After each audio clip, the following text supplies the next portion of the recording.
So, somebody is really rocking and rolling out there in the parking lot. I don't know if you can hear the music, but hey, sometimes you gotta dance.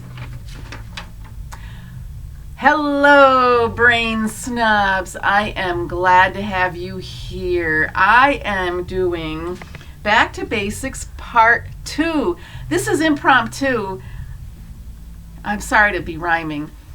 I didn't know I was going to make a video this soon, and I said, why not? I'm going to tell you how my day went yesterday. But first, what is Brain Snob? Well, it's my YouTube show, podcast, whatever you want to call it. And this is for the community of people who know that there is such a thing as better brainwashing. And it's right here. You know, everything around your world is brainwashing you.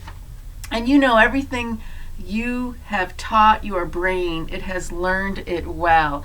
So we're going to do it for the right reasons. We're going to do it the right way so it benefits you. So become a brain snob.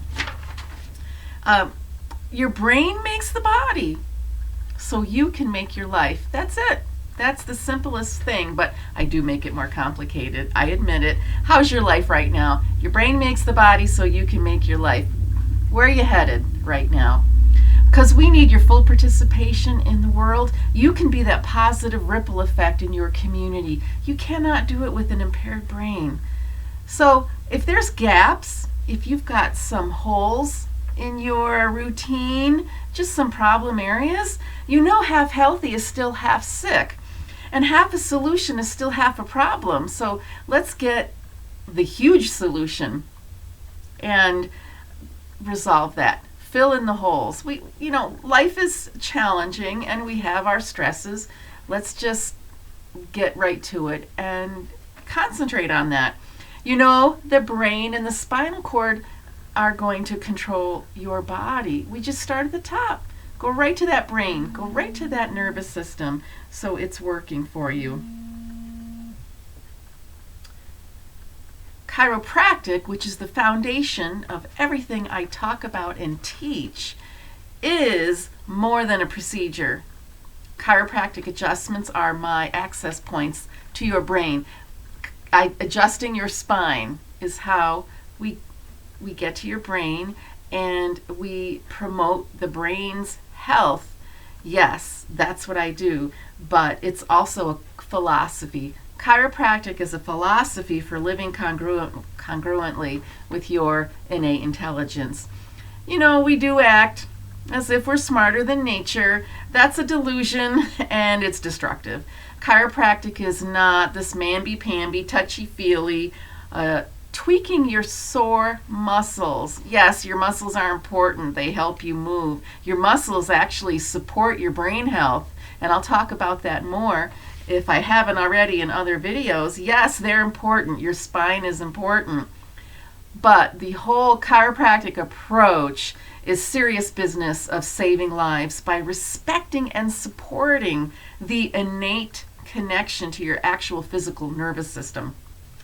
So thank you for being here. Let's get on with the topic. So back to basics. Yesterday I made a video about how I decided to get out of my rut, and I needed the help of some apps on my phone because numbers don't lie. The information is staring you back in the face. And the main thing I wanted to do was get back to my ketogenic, purposeful eating.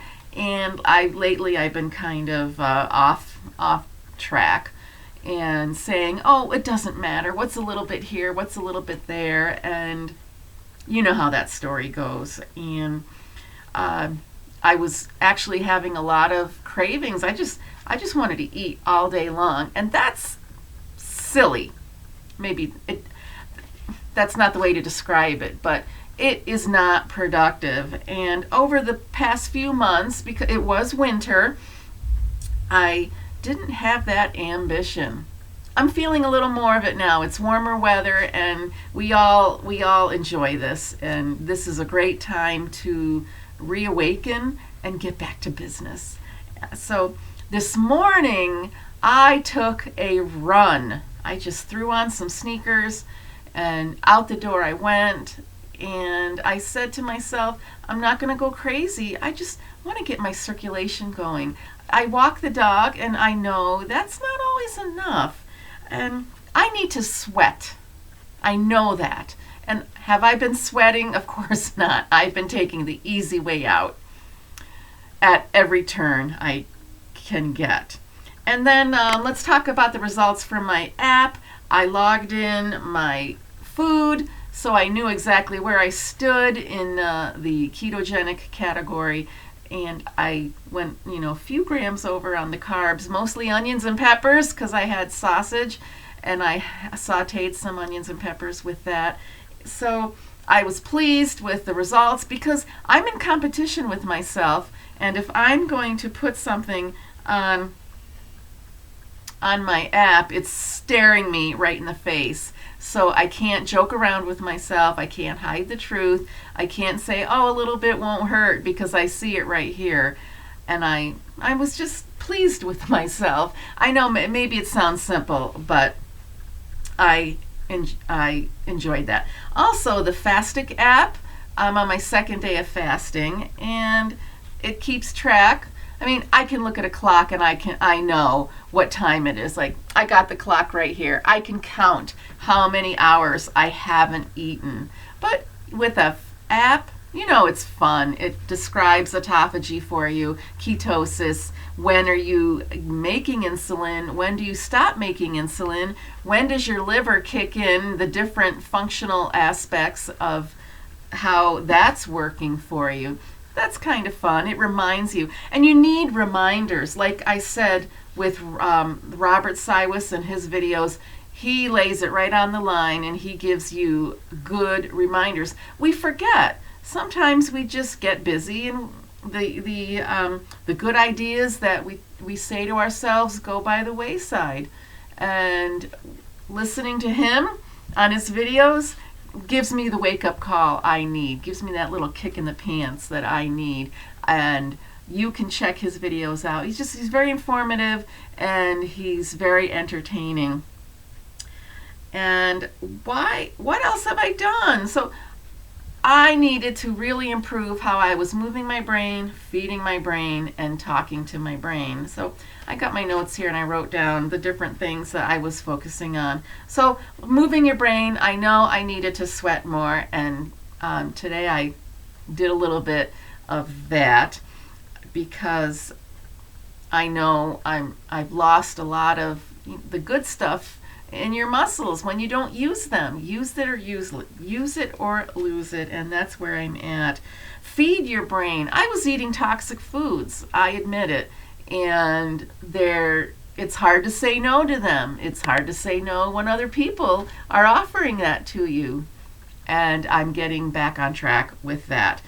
And I'm adding more detox supplements to my routine, because that's a constant thing. We can't get away from it. We're living on Earth where things have gotten away from us, and the pesticides and the pollution, we have to make peace with it. And the detoxing is the important part of that. Also, coming up with a backup plan when you are not around the normal foods you need to eat. And I need to focus on that a little bit more. I like to be a heavy meat, ketogenic diet sort of person, and I have to cook the meat, of course. I'm not going to walk around with raw meat in my thermos or my lunchbox. So when I don't have a chance to be eating a normal lunch during the day, I have to have a backup plan. That way I can get something quick and still be healthy. So I've worked on some different ways to address that, because the hypoglycemia is no joke, and that's another idea for a future video. The hypoglycemia made me crazy. I look back to 10 years ago, 20 years ago, and even more, and the episodes I had were foreshadowing problems in the future. I look at how my mood was affected, my energy, and just my outlook on just being able to get things done. And I haven't been as ambitious lately, so I know the right brain energy helps me focus and click in. And when you don't have the energy, you tend to waste time, and you say, where did the time go? What did I do today? Did I complete anything that is going to help me get things done? We get kind of clogged up with the everyday things that need to be done. They're important, but if we get them in a routine, we have time to focus on new ideas, new things we want to do. So we're not just in the to-do list scenario. Check this off, check that off, check that off, and you say, well, I did all that, but I feel kind of like I haven't done anything substantial. I haven't contributed to my community. I haven't improved on my talents. So I don't know about you, but my mind gets kind of swirly, and I say, what have I done, and can I do it better? So there you go. That's talking to your brain. Understanding stress, how the stress comes and goes like the weather, so you're ready for it, so it doesn't stop you from doing the things you really want to do. And I said yesterday we are all addicts, and some viewers might be saying, well, why did she say that? And that is because when you're inflamed, you're an addict. You're addicted to something.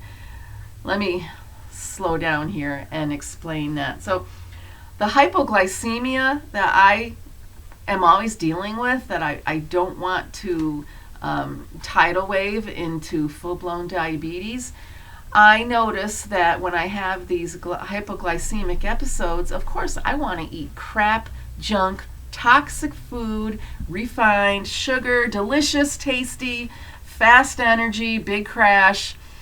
You know that.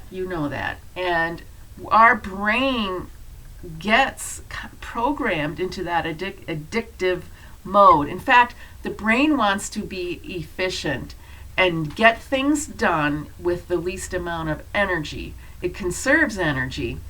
So when you're dealing with a stress, it's going to kick in memories from that amygdala, the emotional center, and the hippocampus. When they kick in, your body is going to respond quickly so you can deal with whatever stress is going on.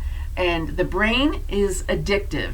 There's that addictive tendency because it's survival. It's got to save your life from real danger. We don't have real danger 24 hours a day. And so the brain gets hyper programmed into that addictive response.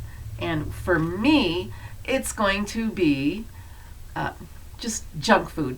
That's where I go. That's where I go. And that's a sign of inflammation.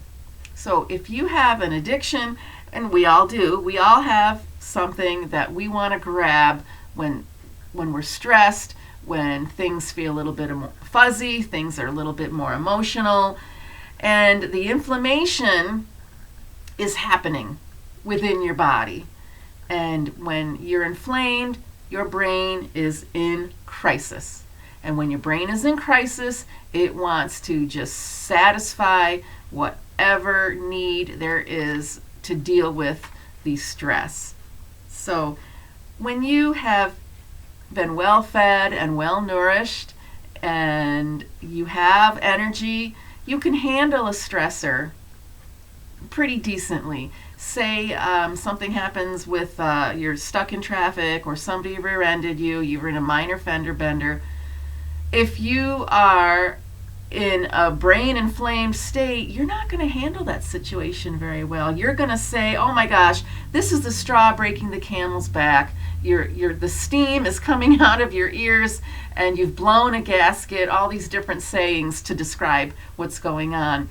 And you're going to be sitting in the car, angry, fuming, calling 911, calling your significant other, calling your family, saying, oh my gosh, the day is ruined. I've got to deal with this right now. Whereas if you are calm and your brain is not inflamed, you've got enough energy, you're burning fat instead of burning sugar, and you will say, okay, accidents happen. Let me get the paperwork I need to go and everybody's all right. And after this is over with, we'll go on and finish our day.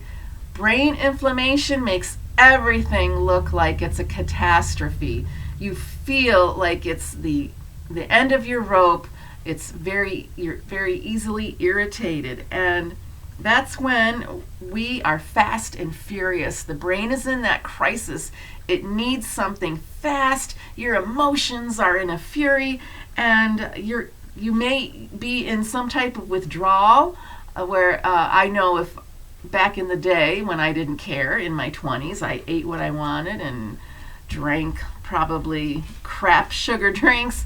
When I had that crash, that withdrawal, your mind just says, let's get it now, let's do it. Back in the day, we were told to eat 3 meals a day and then snacks in between and then maybe a snack before bed. Is that 6 times a day we were told to eat? Talk about a brain in crisis. Talk about going through withdrawal, crashing quickly, and having those hypoglycemic killer rushes where your brain just says, do something now, feed me now. So that's a heavy concentration of mine, and it's just a sign that we have too many toxins that the body can't kick out efficiently, and we're undernourished and we don't have the nutrients we need in order to do that. So maybe today's episode was more of the feed your brain focus, but I did mention, moving your brain and talking to your brain, and understanding the language of your stressor. Stress is like the weather. It's here every day. Some days it's easier to deal with. You have nice weather like today, and it's fun and nice, and then it might be rainy in the next couple of days, and you deal with it. But stress also comes and goes. Some things are in our control, and we should manage that and protect our health, so when the things that are not in our control come along, we can face it with calmness and a plan. We have good brain energy. That inflamed brain, you can't make good decisions. Remember, I always tell you, when you've got stress going on, the prefrontal cortex is deprived of oxygen. And then if you're not fueling your body properly, you are really depriving yourself of the oxygen. So you can't make good decisions when you've got the brain in that crisis state of fight or flight, limbic system, undernourished, and it's just starving for all the right things. So my day 2 of back to basics, I'm just adding more the things to the routine I used to do, but said, I don't need it right now. That was what happened in the winter time, and I'm just getting back to the basics. I think every 3 months or so we should evaluate. I live in an area where we have 4 seasons, so something new is on the horizon, and that's a good time to reevaluate, think about what you've done in the last few months and how to make it better. And for me, that's why I'm a chiropractor, to help people manage their stress in a positive way, a beneficial way, a meaningful way, so that they just can keep on going and doing what they want to be doing. Everybody has their talent, everybody has their passion, everybody has their mission, and I'm borrowing that from that guy on Dave Ramsey. Ken Coleman. Oh my gosh, thank you. I needed my brain to be working, so I borrowed that. He talks to people about their talent, their passion, their mission, and I want to talk to those same people about energizing their talent and energizing their passion so they can energize their mission. And you've got to have a healthy brain to do that. Brain first always. BFA. If you go to my Patreon channel, you can watch the entire BFA protocol video course, and I'm working on a more in-depth course, BFA, Brain First Action, for the folks who want everything broken down stepwise. Number 1, do this. Number 2, do this. Number 3, do this. Number 4, do this. BFA, Brain First Action, that is coming. It's in the works. That will be also available on the Patreon channel. So you've already got the tools. So don't feel like you're totally lost and you're there's no hope for you. You've got the tools. I'm going to show you how to be more proficient with those tools. That's all. That's all. I want you to feel good about yourself and feel positive. There's a bright future ahead of you, and we need you to be that positive ripple effect in your community. And it starts with the brain. Thank you for watching. If this is informative for you or entertaining, the like link, click the like link, subscribe, share the videos, and put some comments in the comments section. Start a discussion with your fellow brain snob enthusiasts, because this is the community where you can gather and talk about the way you can use brainwashing for your benefit. It's called better brainwashing. Thanks for watching. Look for the next video.